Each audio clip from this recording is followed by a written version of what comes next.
Meu irmão ficou com toda a herança, até o testamento ser aberto. Meu nome é Beatriz Oliveira, tenho 32 anos e moro em Curitiba, Paraná.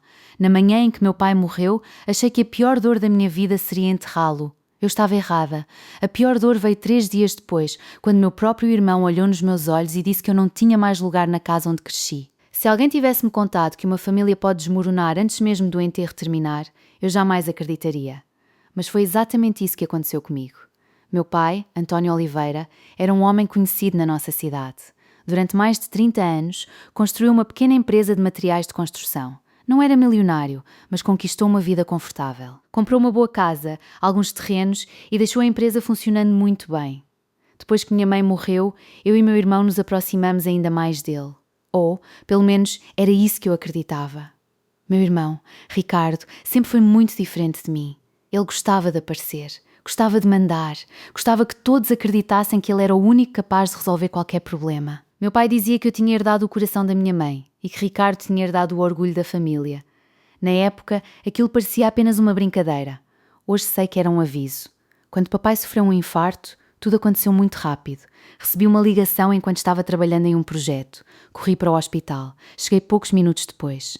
Mas já era tarde. Meu pai havia partido. Lembro de segurar sua mão ainda quente e prometer, em silêncio, que continuaria honrando tudo o que ele havia construído. Mal sabia que alguém já estava pensando apenas em dinheiro. Durante o velório, Ricardo parecia o filho perfeito. Abraçava parentes, recebia condolências, organizava tudo, todos elogiavam sua força. Eu também acreditava nisso, até o enterro terminar. Na mesma noite, ele reuniu alguns familiares na sala da casa do meu pai. Achei que fosse para agradecer a presença de todos. Mas ele tinha outro objetivo. Levantou-se, respirou fundo e disse: "Acho melhor resolvermos algumas coisas agora." Olhei para ele sem entender. Ele continuou: "Conversei com o advogado do papai. Toda a herança ficou comigo. Foi a vontade dele. Senti meu coração acelerar." "Como assim?" Ricardo respondeu sem sequer olhar para mim. "Papai mudou tudo há alguns meses. A empresa, a casa, os terrenos. Tudo ficou para mim. A sala inteira ficou em silêncio. Minha tia segurou minha mão. Meu tio perguntou: 'E a Beatriz?' Ricardo deu de ombros. Papai decidiu que ela já tem a própria profissão e consegue cuidar da vida dela." Naquele instante senti como se tivesse levado um soco. Meu pai sempre dizia que tratava os 2 filhos da mesma forma. Jamais faria uma diferença tão absurda. Olhei diretamente para Ricardo. "Quero falar com o advogado." Ele respondeu imediatamente: "Não precisa. Já está tudo resolvido." Alguns parentes começaram a ir embora, claramente desconfortáveis. Mas eu permaneci ali. Algo dentro de mim dizia que havia alguma coisa errada. Na manhã seguinte voltei à casa para pegar algumas roupas e fotografias antigas. Assim que entrei, encontrei Ricardo trocando a fechadura da porta principal. Fiquei sem entender. "O que você está fazendo? Ele nem parou de trabalhar, evitando problemas." "Problemas? Agora essa casa é minha. É melhor você começar a respeitar isso." Respirei fundo. "Ricardo, esta sempre foi a casa da nossa família. Ele finalmente virou para mim. Seu olhar era completamente diferente daquele irmão com quem cresci. Frio. Calculista. Era. Agora é minha. E acho melhor você levar tudo o que é seu hoje, porque não quero você entrando aqui sem minha autorização." Por alguns segundos achei que ele estivesse brincando. Mas não havia nenhum sorriso, nenhuma emoção. Apenas ganância. Subi até meu antigo quarto. Enquanto colocava algumas roupas dentro de uma mala, cada canto daquela casa parecia contar uma lembrança. As festas de aniversário, os almoços de domingo, as noites em que meu pai me ajudava a estudar. Tudo aquilo parecia estar sendo arrancado de mim junto com aquelas paredes. Quando desci as escadas, Ricardo estava esperando perto da porta. Cruzei por ele em silêncio. Antes que eu saísse, ele disse: "Mais uma coisa." Entregue a chave. Olhei para a chave da casa na minha mão. Era a mesma que meu pai havia-me dado anos antes. Sem discutir, coloquei-a sobre o aparador da entrada. Não porque ele tivesse razão, mas porque eu ainda estava em choque. Saí daquela casa chorando. Entrei no carro sem saber para onde ir. Passei quase 2 horas dirigindo pelas ruas de Curitiba. Minha cabeça repetia apenas uma pergunta: porquê? Meu pai jamais faria aquilo comigo. Jamais. Naquela noite, fui dormir no apartamento de uma amiga. Quase não consegui fechar os olhos. Na manhã seguinte, meu celular tocou. Número desconhecido. Pensei em não atender, mas alguma coisa me fez aceitar a ligação. "Senhora Beatriz Oliveira?" "Sim. Aqui é o Dr. Eduardo Menezes, advogado do seu pai." Meu coração disparou. "Sim, ponto." Ele fez uma breve pausa. Depois disse uma frase que mudaria completamente a minha vida. Preciso que a senhora venha ao meu escritório ainda hoje. O testamento oficial do seu pai, ainda nem foi aberto. Na manhã seguinte, cheguei ao escritório do Dr. Eduardo Menezes, 15 minutos antes do horário marcado. Eu quase não dormi naquela noite. Passei horas tentando entender como meu pai poderia ter deixado tudo apenas para Ricardo. Quanto mais eu pensava, menos sentido aquilo fazia. Meu pai sempre repetia a mesma frase. Família só continua unida quando justiça e respeito caminham juntos. Aquele homem jamais pisaria nos próprios princípios. A recepcionista pediu que eu aguardasse. Poucos minutos depois, o advogado apareceu. Era um senhor de cabelos grisalhos que trabalhava com meu pai havia mais de 20 anos. Assim que me viu, apertou minha mão. Meus sentimentos, Beatriz. Agradeci em silêncio. Entramos na sala. Ele fechou a porta. Sentou-se à minha frente. Depois me perguntou algo inesperado. Seu irmão já falou sobre o testamento? Respirei fundo. Disse que o senhor confirmou que meu pai deixou tudo para ele. O advogado franziu a testa. Eu nunca disse isso. Meu coração disparou. Como assim? Ele abriu uma pasta grossa. Dentro havia vários documentos lacrados. O testamento oficial continua exatamente como seu pai deixou. Ainda não foi aberto. Fiquei alguns segundos sem conseguir falar. Então toda a cena da noite anterior voltou à minha cabeça. Ricardo falando com tanta certeza. Mandando eu sair da casa. Trocando a fechadura. Aquilo significava apenas uma coisa. Ele mentiu. Então, ninguém sabe o que está escrito? Exatamente. A leitura oficial acontecerá somente daqui a 5 dias, com todos os herdeiros presentes. Senti minhas mãos tremerem. Meu irmão havia expulsado a própria irmã de casa, baseada em uma mentira. Mas havia algo ainda mais estranho. O Dr. Eduardo olhou novamente os papéis. Existe outra questão que me preocupa. Qual? Seu pai esteve aqui pouco mais de um mês antes de falecer. Ele pediu que alguns documentos permanecessem em absoluto sigilo. Olhei para ele sem entender. Que documentos? Só posso revelar durante a abertura oficial. Foi um pedido expresso dele. Saí daquele escritório ainda mais confusa. Por um lado, senti um enorme alívio. Meu pai não tinha-me abandonado. Por outro ponto, comecei a perceber que Ricardo estava escondendo alguma coisa. Durante os dias seguintes, ele passou a agir como dono absoluto de tudo. Publicou uma foto em frente à empresa com a legenda: "Agora é hora de continuar o legado da família." Trocou funcionários antigos, mudou senhas bancárias, mandou reformar a fachada da empresa. Era como se tivesse pressa, muita pressa. Na quinta-feira, minha tia Lúcia me ligou. "Beatriz, você viu o anúncio?" "Que anúncio?" Ela ficou em silêncio por alguns segundos. Ricardo colocou um dos terrenos do seu pai à venda. Meu sangue gelou. Como ele podia vender alguma coisa antes da abertura do inventário? Corri até o escritório do advogado. Assim que mostrei o anúncio, Eduardo pegou o telefone imediatamente. Menos de uma hora depois, descobrimos que Ricardo também havia iniciado negociações para vender parte da empresa. "Isso é impossível", falei. "Legalmente, sim." Mas alguém... O Dr. Eduardo segurou o segundo envelope por alguns segundos. Ninguém dizia uma única palavra. Eu podia ouvir apenas o som do ar-condicionado e a minha própria respiração. Ricardo tentava parecer tranquilo, mas seus dedos batiam sem parar sobre a mesa. Era um hábito que ele tinha desde criança, sempre que estava nervoso. O advogado rompeu o lacre lentamente. Retirou uma única folha dobrada. Olhou para todos nós e começou a ler. "Se esta carta está sendo aberta, significa que alguém tentou manipular minha última vontade antes da leitura oficial do testamento." Meu corpo inteiro se arrepiou. Meu pai realmente havia previsto que algo assim poderia acontecer. Eduardo continuou.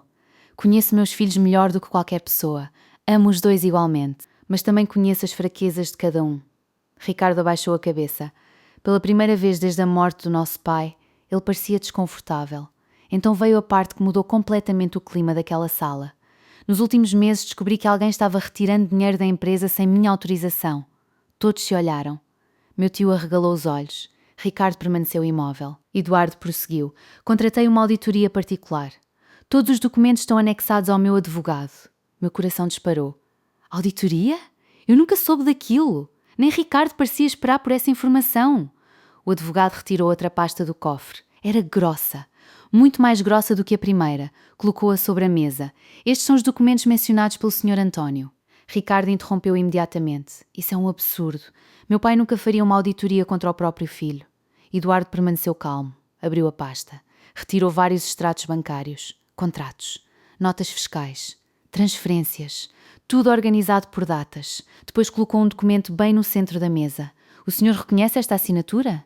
Ricardo olhou rapidamente. Seu rosto perdeu a cor. Era a assinatura dele. O documento autorizava pagamentos para uma empresa de consultoria, uma empresa que, segundo a auditoria, nunca prestou qualquer serviço. Eduardo continuou. Essa empresa pertence a quem? Ninguém respondeu. Então o contador da empresa falou pela primeira vez. Pertence ao próprio Ricardo. O silêncio ficou pesado. Minha tia levou a mão à boca. Meu primo olhou para Ricardo completamente sem reação. Eu simplesmente não conseguia acreditar. Durante anos, meu pai confiou a administração financeira da empresa ao próprio filho. E ele usou essa confiança para retirar dinheiro escondido. Mas aquilo era apenas o começo. Havia dezenas de transferências semelhantes. Meses. Anos. Sempre pequenos valores. Quantias discretas. Difíceis de perceber isoladamente. Somadas ponto passavam de 1,8 real brasileiro milhão. Meu pai havia descoberto tudo poucos meses antes de morrer. Por isso contratou a auditoria. Por isso atualizou o testamento. Por isso escreveu aquela carta. Ricardo levantou da cadeira. Isso está fora de contexto. Eu ia devolver esse dinheiro. Ninguém respondeu. Nem mesmo o advogado. Porque não havia justificativa possível. Eduardo então abriu a última página do testamento. Era a decisão final do meu pai. Caso fique comprovada qualquer tentativa de fraude, ocultação de património ou desvio da empresa, a parte disponível da herança destinada ao responsável deverá ser imediatamente reduzida conforme permitido pela lei, preservando a empresa e protegendo quem sempre agiu com honestidade. Senti meus olhos encherem de lágrimas. Meu pai não estava tentando castigar Ricardo. Ele estava tentando proteger tudo aquilo que construiu durante a vida inteira. Ricardo começou a perder completamente o controle. Levantou a voz. Disse que tudo aquilo era uma armação. Acusou o contador. Acusou o advogado. Até tentou-me culpar. Foi você. Você convenceu o papai contra mim. Olhei diretamente para ele. Pela primeira vez em muitos anos. Ricardo, eu nem sabia que essa auditoria existia. Quem convenceu o papai foi você. Com as suas próprias escolhas. Ele não respondeu. Baixou os olhos. Naquele momento percebi uma coisa. Ele não estava arrependido. Estava apenas desesperado porque havia sido descoberto. O Dr. Eduardo fechou cuidadosamente todos os documentos. Depois falou com firmeza. Diante dessas evidências, o inventário precisará ser analisado judicialmente. Além disso, toda esta documentação será encaminhada ao juiz responsável. Ricardo ficou completamente em silêncio. Quando saímos do escritório, vários parentes vieram falar comigo. Minha tia chorava. Meu tio pediu desculpas por ter acreditado na versão do Ricardo. Mas eu já não pensava em convencer ninguém. A verdade finalmente tinha aparecido. Enquanto caminhava até o estacionamento, meu celular tocou. Era o Dr. Eduardo. Beatriz, acabei de receber uma informação do fórum. O que aconteceu? Ele fez uma pequena pausa. Depois disse. O juiz marcou uma audiência extraordinária. Depois de analisar os documentos da auditoria, existe uma grande possibilidade de Ricardo perder praticamente todo o direito sobre a herança. Olhei para o céu sem conseguir dizer uma palavra. Durante dias, meu irmão acreditou que tinha vencido. Agora, pela primeira vez, ele começava a entender o verdadeiro preço da própria ganância. Na manhã da audiência, acordei antes do despertador. Pela primeira vez em semanas, não senti medo. Sentia apenas uma estranha tranquilidade. Talvez porque, depois de tantas mentiras, finalmente seria a verdade que falaria por mim. Cheguei ao Fórum de Curitiba acompanhada pelo Dr. Eduardo. Os corredores estavam silenciosos. Do outro lado, Ricardo chegou sozinho. Nenhum dos parentes que antes o apoiavam apareceu. Nem mesmo os amigos que diziam que ele era o único capaz de continuar o legado do nosso pai. Ele parecia cansado, mais magro. Mas havia uma coisa diferente. Pela primeira vez, não carregava aquela arrogância que sempre teve. Entramos na sala de audiência. O juiz cumprimentou todos e iniciou a sessão. Primeiro foram apresentados os documentos da auditoria. Depois vieram os extratos bancários, as transferências para a empresa fantasma, as notas fiscais falsas, os contratos assinados apenas por Ricardo. Cada prova confirmava exatamente o que meu pai havia descoberto antes de morrer. Quando chegou a vez do meu irmão falar, ele tentou justificar tudo. Disse que pretendia devolver o dinheiro, que estava passando por dificuldades financeiras, que nunca quis prejudicar nosso pai. O juiz ouviu tudo em silêncio. Depois fez apenas uma pergunta. Se o senhor pretendia devolver o dinheiro? Por que escondeu essas movimentações durante anos? Ricardo não respondeu. Baixou a cabeça. O silêncio dizia muito mais do que qualquer explicação. Então o Dr. Eduardo entregou ao juiz a última carta escrita pelo meu pai. O magistrado leu cada linha com atenção. No final, retirou os óculos. Olhou primeiro para mim, depois para Ricardo. E disse uma frase que jamais esquecerei. A maior herança que um pai pode deixar aos filhos é o caráter.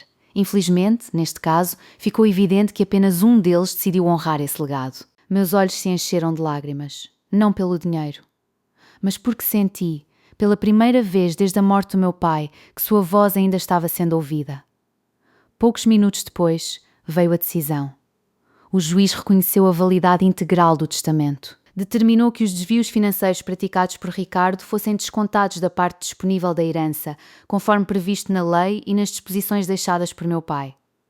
Também ordenou que ele prestasse contas de toda a administração da empresa durante os últimos anos e respondesse pelos prejuízos causados. A administração da empresa ficou temporariamente sob supervisão judicial até a conclusão do inventário.